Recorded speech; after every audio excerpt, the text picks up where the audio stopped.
ಏನಾದ್ರು ದೊಡ್ಡ ಮಟ್ಟದಲ್ಲಿ ಚೇಂಜಸ್ ಮಾಡ್ಬೋದು ಅನ್ನೋ ಒಂದು ಆಶಾಭಾವನೆ ಇದೆಯಾ ಫಾರ್ ನಿಮಗೆ? ಶೋರ್ ಐ ಥಿಂಕ್ ಅವ್ರಿರೋ ಕೇಪಬಿಲಿಟೀಸಲ್ಲಿ ಖಂಡಿತವಾಗ್ಲೂ Karnataka will definitely benefits.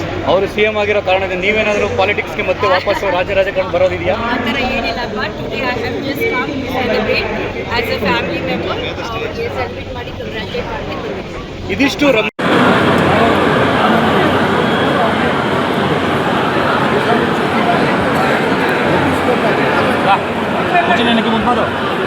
CM ಆಗಿದ್ದಕ್ಕೆ ತುಂಬ ಖುಷಿ ಆಗಿದೆ. ಅಂದರೆ ಏನಾದ್ರು ದೊಡ್ಡ ಮಟ್ಟದಲ್ಲಿ ಚೇಂಜಸ್ ಮಾಡ್ಬೋದು ಅನ್ನೋ ಒಂದು ಆಶಾಭಾವನೆ ಇದೆಯಾ ಫಾರ್ ನಿಮಗೆ? ಶೋರ್ ಐ ಥಿಂಕ್ ಅವ್ರಿರೋ ಕೇಪಬಿಲಿಟೀಸಲ್ಲಿ ಖಂಡಿತವಾಗ್ಲೂ ಕರ್ನಾಟಕ ವಿಲ್ ಡೆಫಿನೆಟ್ಲಿ ಬೆನಿಫಿಟ್ಸ್. ಅವರು CM ಆಗಿರೋ ಕಾರಣದಿಂದ ನೀವೇನಾದರೂ ಪಾಲಿಟಿಕ್ಸ್ಗೆ ಮತ್ತೆ ವಾಪಸ್ಸು ರಾಜಕಾರಣ ಬರೋದಿದೆಯಾ? ಆ ಥರ ಏನಿಲ್ಲ. But today I have just come to celebrate as a family member.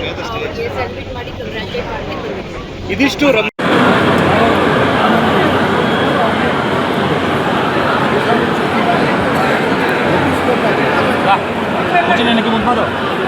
CM ಆಗಿದ್ದಕ್ಕೆ ತುಂಬ ಖುಷಿ ಆಗಿದೆ. ಅಂದರೆ ಏನಾದ್ರು ದೊಡ್ಡ ಮಟ್ಟದಲ್ಲಿ ಚೇಂಜಸ್ ಮಾಡ್ಬೋದು ಅನ್ನೋ ಒಂದು ಆಶಾಭಾವನೆ ಇದೆಯಾ ಫಾರ್ ನಿಮಗೆ? ಶೋರ್ ಐ ಥಿಂಕ್ ಅವ್ರಿರೋ ಕೇಪಬಿಲಿಟೀಸಲ್ಲಿ ಖಂಡಿತವಾಗ್ಲೂ ಕರ್ನಾಟಕ ವಿಲ್ ಡೆಫಿನೆಟ್ಲಿ ಬೆನಿಫಿಟ್ಸ್. ಅವರು CM ಆಗಿರೋ ಕಾರಣದಿಂದ ನೀವೇನಾದರೂ ಪಾಲಿಟಿಕ್ಸ್ಗೆ ಮತ್ತೆ ವಾಪಸ್ಸು ರಾಜಕಾರಣ ಬರೋದಿದೆಯಾ? ಆ ಥರ ಏನಿಲ್ಲ. But today I have just come to celebrate as a family member.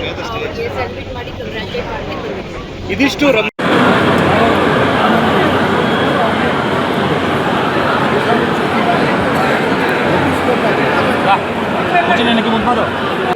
CM ಆಗಿದ್ದಕ್ಕೆ ತುಂಬ ಖುಷಿ ಆಗಿದೆ. ಅಂದರೆ ಏನಾದ್ರು ದೊಡ್ಡ ಮಟ್ಟದಲ್ಲಿ ಚೇಂಜಸ್ ಮಾಡ್ಬೋದು ಅನ್ನೋ ಒಂದು ಆಶಾಭಾವನೆ ಇದೆಯಾ ಫಾರ್ ನಿಮಗೆ? ಶೋರ್ ಐ ಥಿಂಕ್ ಅವ್ರಿರೋ ಕೇಪಬಿಲಿಟೀಸಲ್ಲಿ ಖಂಡಿತವಾಗ್ಲೂ ಕರ್ನಾಟಕ ವಿಲ್ ಡೆಫಿನೆಟ್ಲಿ ಬೆನಿಫಿಟ್ಸ್. ಅವರು CM ಆಗಿರೋ ಕಾರಣದಿಂದ ನೀವೇನಾದರೂ ಪಾಲಿಟಿಕ್ಸ್ಗೆ ಮತ್ತೆ ವಾಪಸ್ಸು ರಾಜಕಾರಣ ಬರೋದಿದೆಯಾ? ಆ ಥರ ಏನಿಲ್ಲ. But today I have just come to celebrate as a family member. ಅವ್ರಿಗೆ ಸೆಲೆಬ್ರೇಟ್ ಮಾಡಿ ಕಂಗ್ರ್ಯಾಚುಲೇಟ್ ಮಾಡಲಿಕ್ಕೆ ಬಂದಿದ್ದೀನಿ. ಇದಿಷ್ಟು